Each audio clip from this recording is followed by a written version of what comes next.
Yes, Castro, ayan, LCC Bataan, Lawrence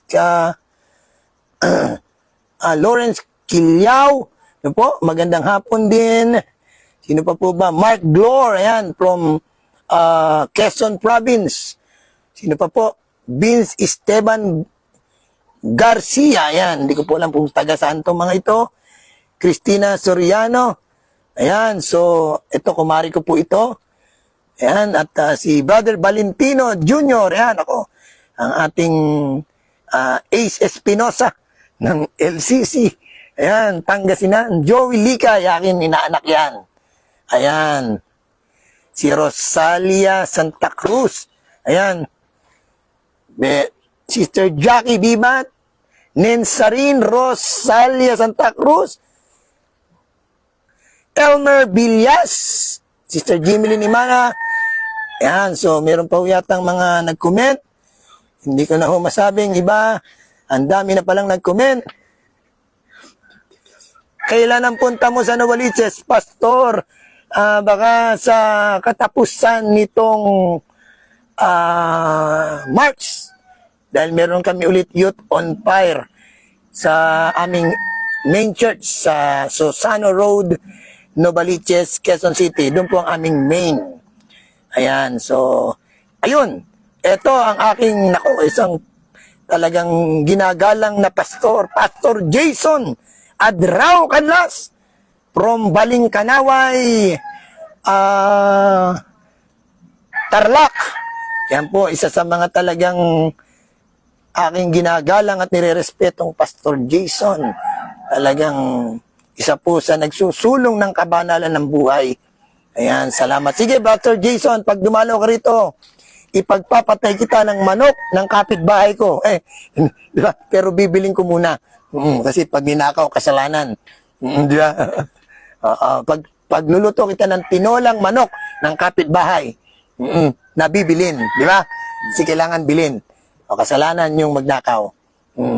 So, puri ng Panginoon. Sister Risa, isa po kaming magiting na taga-subaybay mo. Naku po, puri ng Diyos. Sana po may natututunan kayo.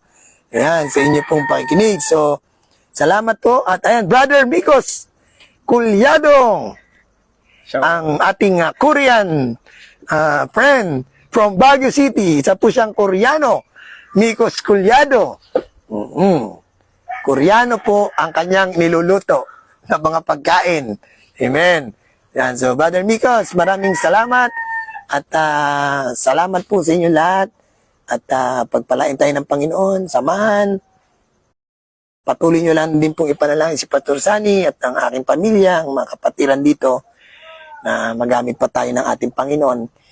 Salamat din sa encouragement nyo, yung siyang nagsabi dito, Pastor, tuloy lang.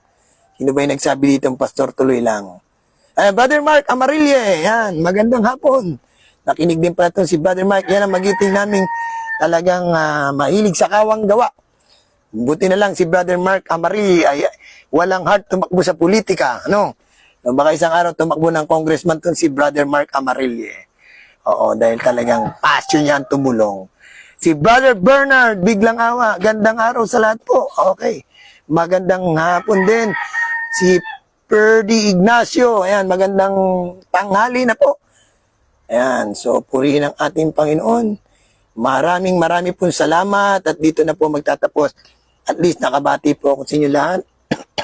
At get well soon, Pastor. Salamat. Pag-pray nyo, actually, kagagaling ko lang sa lagnat. Pero hindi ko matiis na hindi mangaral. Para bang manghihina ako kundi ako mangangaral. Kaya salamat. Ayan, so parang naka-athletic lagi yung kasama mo, Pastor. Oo, kasi yan, parang raw laging athletic. Opo, ano siya. Hindi naman siya tumatakbo. Mahilig lang ho sa ganyan damit. Si Brother Miko and Brother